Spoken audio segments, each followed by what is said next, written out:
Jemaat yang terkasih dalam nama Tuhan Yesus Kristus yang menjadi khotbah pada kita hari ini dalam ibadah Jumat Agung kita tertulis dalam Matius 27 ayat 45 sampai ayat yang ke-56. Kami akan membacakan untuk kita sekalian.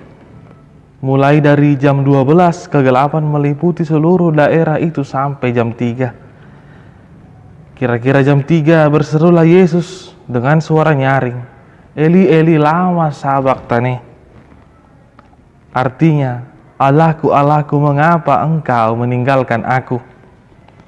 Mendengar itu, beberapa orang yang berdiri di situ berkata, ia memanggil Elia.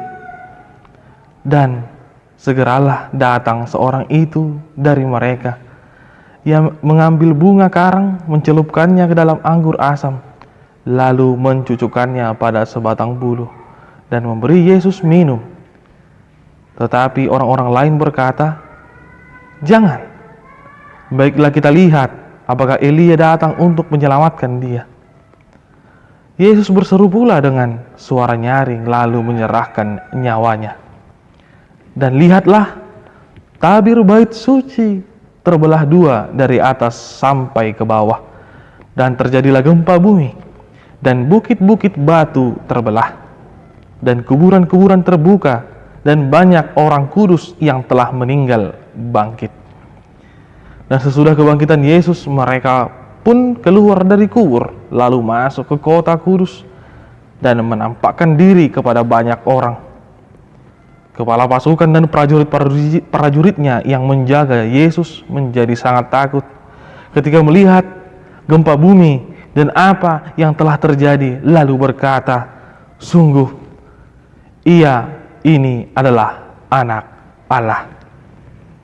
Dan ada di situ banyak perempuan yang melihat dari jauh, yaitu perempuan-perempuan yang mengikuti Yesus dari Galilea untuk melayani dia. Di antara mereka terdapat Maria Magdalena dan Maria ibu Yakobus dan Yusuf dan ibu anak-anak Zebedius. Demikian firman Tuhan.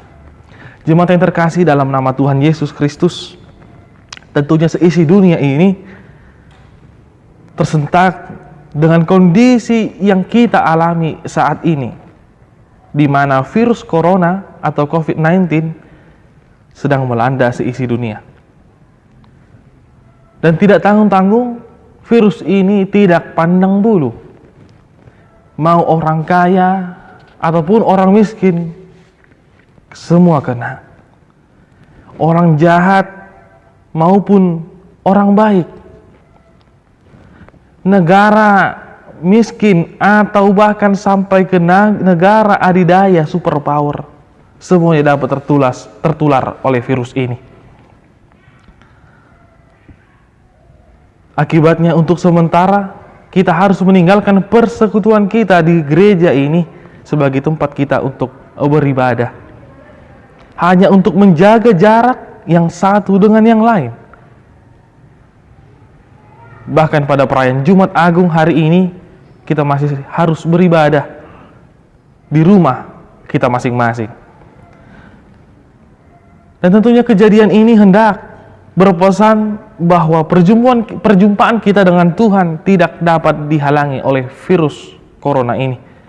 Kita tetap harus beribadah kepada Tuhan Sang Pencipta, sekalipun kita harus melakukannya di tengah-tengah keluarga kita masing-masing. Percayalah, Tuhan ada dan hadir di rumah kita saat ini. Jemaat yang terkasih, melalui pembacaan firman ini ada 4 pesan yang akan disampaikan firman Tuhan hari ini untuk menguatkan kita dalam menghadapi masalah ini. Yang pertama adalah Yesus telah berkorban untuk menyelamatkanmu. Peristiwa kematian Yesus di kayu salib adalah puncak kasih Allah akan dunia ini. Ia rela memberikan anaknya yang tunggal mati di kayu salib untuk menyelamatkan kita dari kuasa dosa. Yesus rela menderita untuk keselamatan kita, bahkan ketika kita masih menyandang predikat sebagai orang berdosa. menyandang predikat sebagai orang jahat. Di sanalah Yesus mau menderita hingga mati untuk kita. Itu adalah kasih yang sungguh-sungguh luar biasa.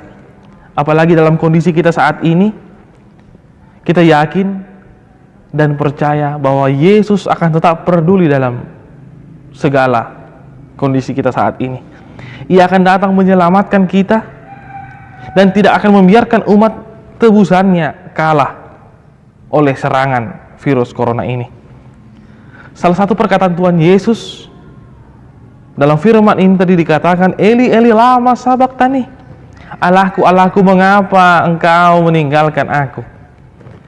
Ini membuktikan perjuangan Yesus dan pengorbanannya untuk menebus kita dilakukannya dengan harga yang sangat mahal. Hingga ia merasa sendirian dan membiarkan Bapaknya menderita begitu saja. Dibiarkan Bapaknya menderita begitu saja. Namun semuanya itu harus ia jalani hanya untuk menebus dosa-dosa kita. Suatu perjuangan dan pengorbanan yang sungguh luar biasa. Maka yakinilah saat ini juga ia akan bertindak untuk menyelamatkan kita dari musibah yang sedang menimpa kita, menimpa dunia ini.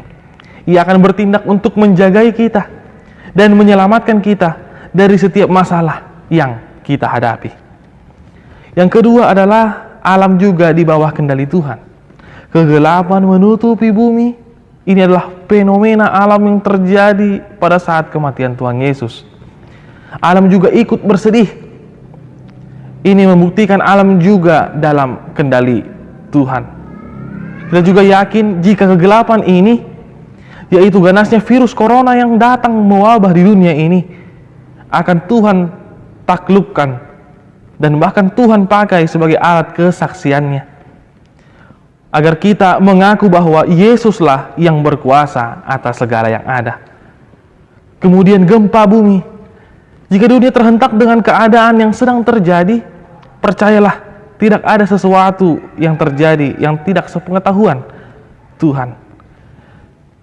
Kematian Tuhan di kayu salib mengguncang dunia ini dengan peristiwa-peristiwa gempa.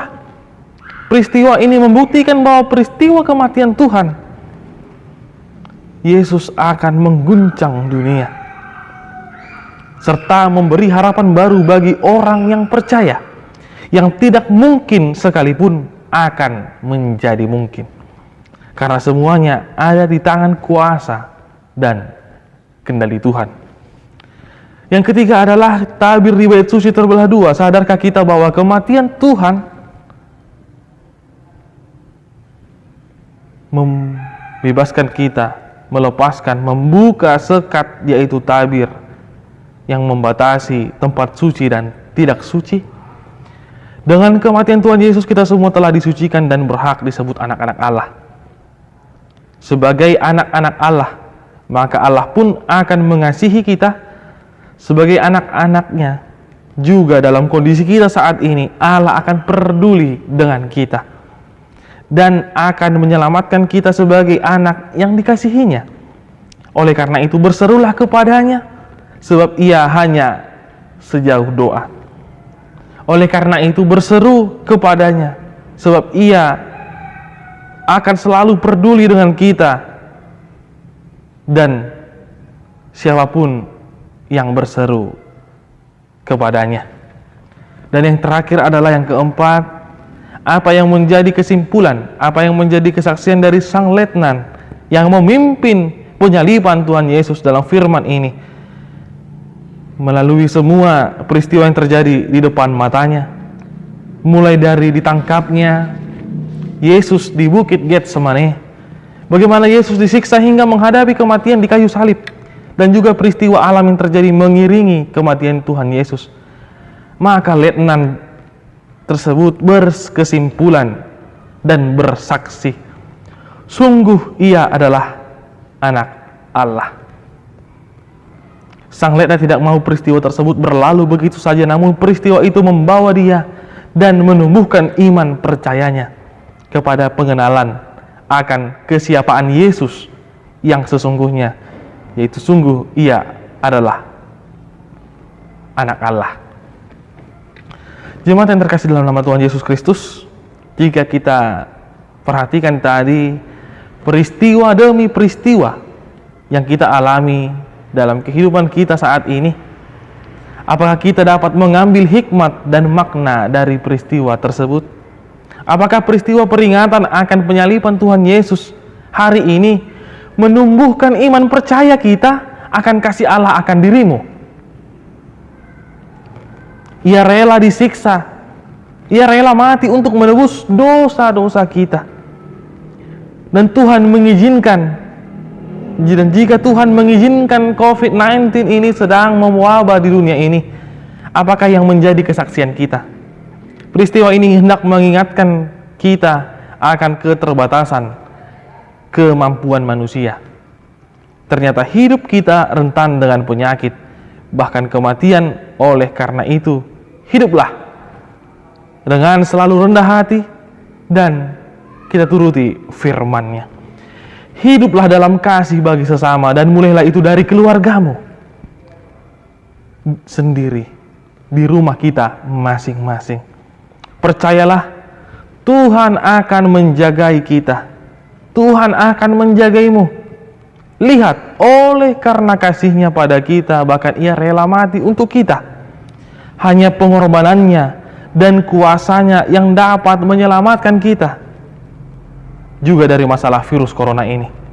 Katakanlah, sungguh Yesus adalah anak Allah yang telah menebusku, yang menyelamatkanku, yang menyayangiku, dan yang menjagaiku.